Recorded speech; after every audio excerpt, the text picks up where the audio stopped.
నమస్కారం. అద్దంకి న్యూస్ కి స్వాగతం. ఈ రోజు ముఖ్యాంశాలు. కాకానిపాలెంలో ఆటిజం కేంద్రాన్ని నిర్మించేందుకు స్థల పరిశీలన.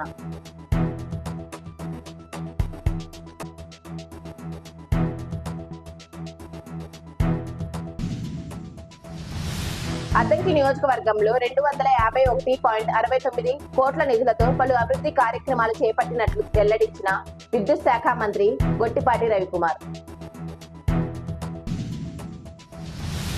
అద్దంకి మున్సిపాలిటీ పరిధిలోని కాకానిపాలెంలో ఆటిజం కేంద్రాన్ని నిర్మించేందుకు గురువారం బాపట్ల జిల్లా సమగ్ర శిక్ష కోఆర్డినేటర్ జోష్న స్థల పరిశీలన చేశారు. 25.26 లక్షలతో కాకానిపాలెం మండల పరిషత్ పాఠశాల వద్ద ఆటిజం సెంటర్ నిర్మిస్తామన్నారు. ఈ కార్యక్రమంలో ఎంఈఓ సుధాకర్, అద్దంకి భవిత కేంద్ర ఉపాధ్యాయులు కొంగల శ్రీను, పాలపత్తి యోన పాల్గొన్నారు.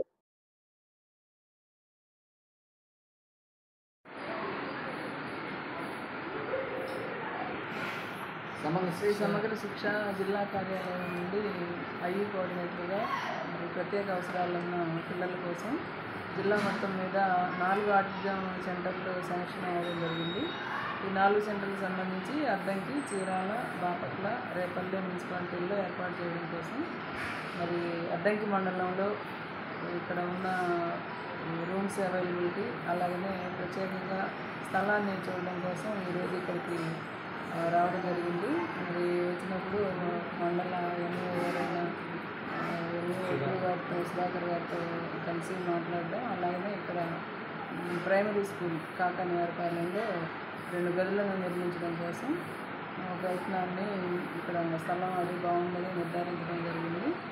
దీనికి సంబంధించి 27,25,000 రూపాయలు ప్రభుత్వం నుండి శాంక్షన్ కావడం జరిగింది.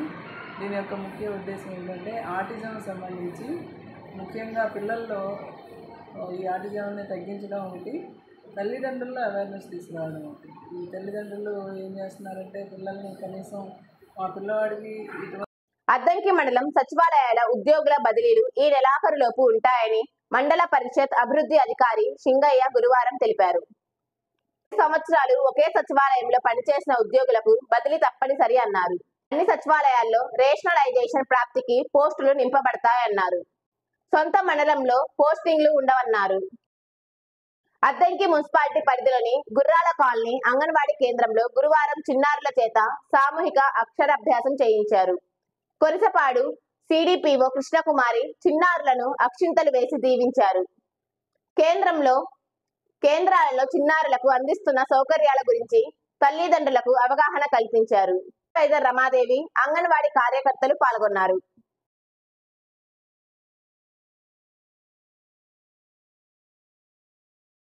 అద్దంకి నియోజకవర్గంలో 251.69 కోట్ల నిధులతో పలు అభివృద్ధి కార్యక్రమాలు చేపట్టినట్లు విద్యుత్ శాఖ మంత్రి గొట్టిపాటి రవికుమార్ తెలిపారు. CMRF, NREGS, CSR, general funds నిధుల ద్వారా విద్య, వైద్యం, రోడ్లు అనేక అభివృద్ధి పనులు చేపట్టినట్లు వివరాలను మీడియాకు వెల్లడించారు.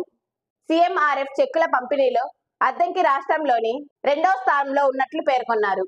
అద్దంకి అభివృద్ధికి కట్టుబడి ఉంటామన్నారు. అద్దంకి న్యూస్ సమాప్తం. తిరిగి రేపటి న్యూస్ కలుద్దాం. అంతవరకు సెలవు. నమస్కారం.